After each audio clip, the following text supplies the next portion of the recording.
Hello friends, welcome to knowledge world. આજે આપણે જોવાના છે 8 માર્ચ 2025ના ડેલી કરંટ અફેર્સ, જેમાં આજના દિવસના ખૂબ જ અગત્યના પ્રશ્નો અને સાથે સાથે તેને રિલેટેડ ટોપિક વિશે પર ચર્ચા કરીશું. તો શરૂઆત કરીએ આજના વિડીયોની. પ્રથમ પ્રશ્ન છે, તાજેતરમાં આરબીઆઈ દ્વારા એટલે કે રિઝર્વ બેંક ઓફ ઇન્ડિયા દ્વારા એક્ઝિક્યુટિવ ડિરેક્ટર એટલે કે ઈડી તરીકે કોની નિમણૂક કરવામાં આવી છે? તો હાલમાં જ અજીત રત્નાકર જોશી છે તેઓની આરબીઆઈ દ્વારા એક્ઝિક્યુટિવ ડિરેક્ટર તરીકે નિમણૂક કરવામાં આવી છે. માટે ઓપ્શન નંબર એ છે તે તેનો જવાબ આવશે. તેના વિશે જોઈએ તો આરબીઆઈએ ડૉક્ટર અજીત રત્નાકર જોશી છે તેઓને એક્ઝિક્યુટિવ ડિરેક્ટર તરીકે નિયુક્ત કર્યા છે અને તેની નિમણૂક છે 3 માર્ચ 2025થી અમલમાં છે. હવે જોઈએ આરબીઆઈ. તો આરબીઆઈનું full form reserve bank of India. તેની સ્થાપના ક્યારે થઈ હતી? તો 1 એપ્રિલ 1935ના રોજ તેની સ્થાપના છે તે થઈ હતી. હવે તેનું મુખ્ય મથક ક્યાં આવેલું છે? આ તમામે તમામ પ્રશ્ન પરીક્ષામાં પૂછાયેલા છે. તેનું મુખ્ય મથક છે તે મુંબઈ, મહારાષ્ટ્ર ખાતે આવેલું છે. હવે રિઝર્વ બેંક ઓફ ઇન્ડિયાના પ્રથમ ગવર્નર કોણ હતા? તો સીડી દેશમુખ છે તેના પ્રથમ ગવર્નર હતા. અને હાલમાં કોણ ગવર્નર છે? તો હાલમાં સંજય મલ્હોત્રા છે, તેઓ હાલમાં 26મા ગવર્નર છે. અને આની અગાઉ જે હતા શક્તિકાંત દાસ એટલે કે 25મા ગવર્નર શક્તિકાંત દાસ, તેઓને હાલમાં જ આપણા વડાપ્રધાન નરેન્દ્રભાઈ મોદીના સભ્ય સચિવ બનાવવામાં આવ્યા છે, સભ્ય સચિવ 2. ત્યાર પછી જોઈએ,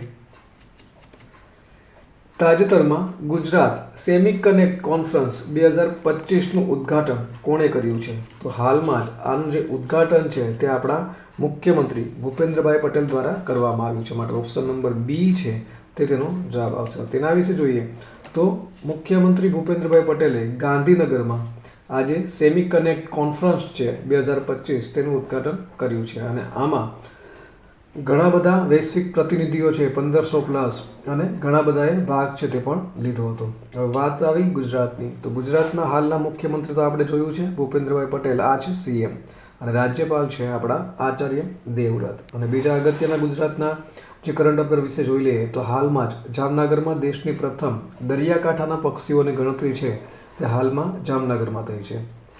હવે જૂનાગઢમાં હાલમાં જ સાસણગીર ખાતે રાષ્ટ્રીય વન્યજીવન બોર્ડની બેઠકની અધ્યક્ષતા છે તે પીએમ મોદી દ્વારા કરવામાં આવી છે.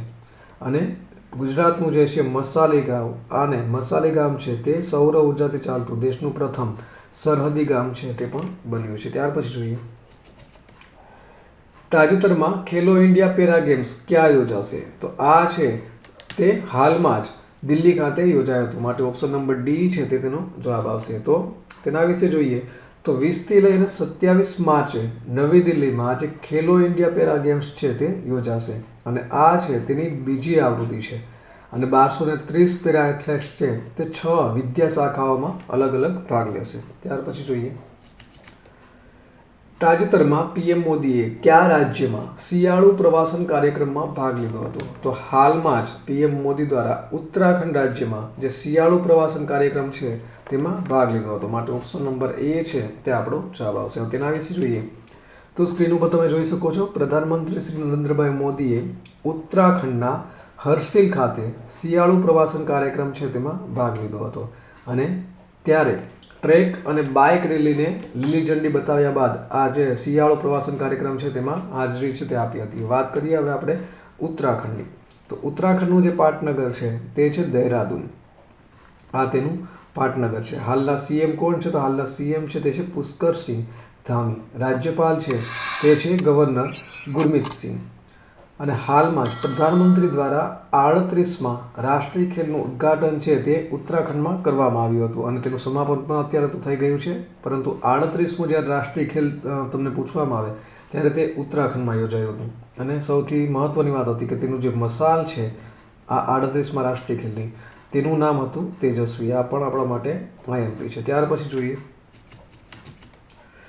તાજેતરમાં વિશ્વના સૌથી મોટા વૈશ્વિક સંપત્તિ કેન્દ્ર તરીકે કોણ ઉભરી આવ્યું છે? તો અમેરિકા છે તે વિશ્વના સૌથી મોટા વૈશ્વિક સંપત્તિ કેન્દ્ર તરીકે ઉભરી આવ્યું છે. અમેરિકા છે તે ફર્સ્ટ નંબર ઉપર છે, ચીન છે તે બીજા નંબર ઉપર છે, જાપાન ત્રીજા નંબર ઉપર છે, અને આપણો દેશ છે ભારત તે ચોથા નંબર ઉપર છે. તેના વિશે વાત કરીએ તો 29મા વેલ્થ રિપોર્ટ 19મો જે વેલ્થ રિપોર્ટ બહાર પડ્યો હતો 2025માં, તેમાં ભારત છે તે યુનાઇટેડ સ્ટેટ્સ એટલે કે અમેરિકા, ચીન અને જાપાન પછી વિશ્વમાં ચોથા ક્રમે છે. એટલે કે પહેલા ક્રમે કોણ છે અત્યારે? તો કે અમેરિકા છે. ત્યાર પછી જોઈએ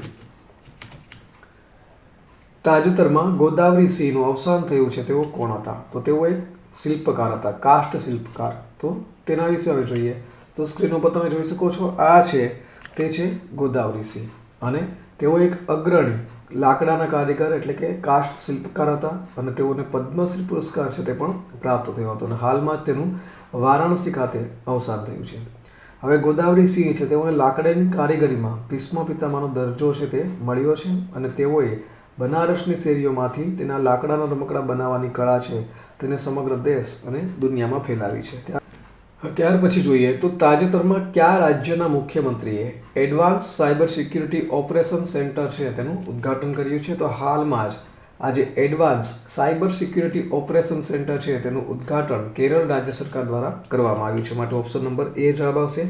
હવે કેરળના જે સીએમ છે પિનરાઈ વિજયન, તેઓએ સી દ્વારા વિકસિત કેરળ પોલીસના અદ્યતન સાયબર સિક્યુરિટી ઓપરેશન સેન્ટર છે એટલે કે SOC cyber security operation centre, તો આનું ઉદ્ઘાટન છે તે ત્યાં સીએમ દ્વારા કરવામાં આવ્યું છે અને તેના સીએમ કોણ છે?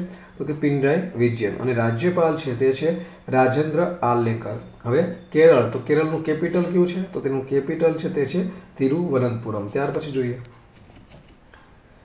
તાજેતરમાં ભારત અને કયા દેશ વચ્ચે સંયુક્ત નદી આયોગની 86મી બેઠક કોલકાતામાં યોજાઈ છે? તો હાલમાં જ ભારત અને બાંગ્લાદેશની જે સંયુક્ત નદી આયોગની 86મી બેઠક છે તે કોલકાતામાં યોજાઈ હતી. માટે ઓપ્શન નંબર એ છે તે આપણો જવાબ આવશે. તેના વિશે જોઈએ તો હાલમાં જ ભારત અને બાંગ્લાદેશ વચ્ચે સંયુક્ત નદી આયોગની 86મી બેઠક કોલકાતામાં શરૂ થઈ છે. ક્યાં શરૂ થઈ છે? તો પણ આપણા માટે આ યાદ રાખવું જરૂરી છે. તો કે કોલકાતામાં. કેટલામી બેઠક? 86મી.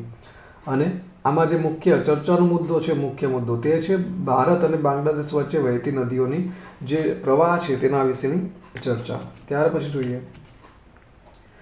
તાજેતરમાં કાનૂની બાબતોના સચિવ તરીકે કોને નિમણૂક કરવામાં આવી છે? તો હાલમાં જ અંજુ રાઠી રાણા છે, ડૉક્ટર અંજુ રાઠી રાણા, તેઓની કાનૂની બાબતોના સચિવ તરીકે નિમણૂક કરવામાં આવી છે. માટે option number A is the right answer. તેના વિશે જોઈએ તો ભારતીય કાનૂની સેવા એટલે કે ILS અધિકારી છે તે ડૉક્ટર અંજુ રાઠી રાણાને કાનૂની બાબતોના વિભાગના સચિવ તરીકે હાલમાં જ નિયુક્ત કરવામાં આવ્યા છે. નેક્સ્ટ જોઈએ તાજેતરમાં વિવિધતાના અમૃત મહોત્સવની બીજી આવૃત્તિનું ઉદ્ઘાટન કોણે કર્યું છે? તો હાલમાં જ આજે વિવિધતાના અમૃત મહોત્સવ છે તેનું ઉદ્ઘાટન આપણા રાષ્ટ્રપતિ દ્રૌપદી મુર્મુ દ્વારા કરવામાં આવ્યું છે. માટે ઓપ્શન નંબર ડી છે તે આપણો જવાબ આવશે. તેના વિશે જોઈએ તો રાષ્ટ્રપતિ દ્રૌપદી મુર્મુએ રાષ્ટ્રભવન ખાતે દિલ્હી ખાતે વિવિધતાના અમૃત મહોત્સવની બીજી આવૃત્તિ છે તેનું ઉદ્ઘાટન કર્યું છે. આ છે તે બીજી આવૃત્તિ છે અને આ છે તે ભારતની સમૃદ્ધ સાંસ્કૃતિક વિવિધતા અને વારસાનો એક મહત્વપૂર્ણ ઉજવણી છે.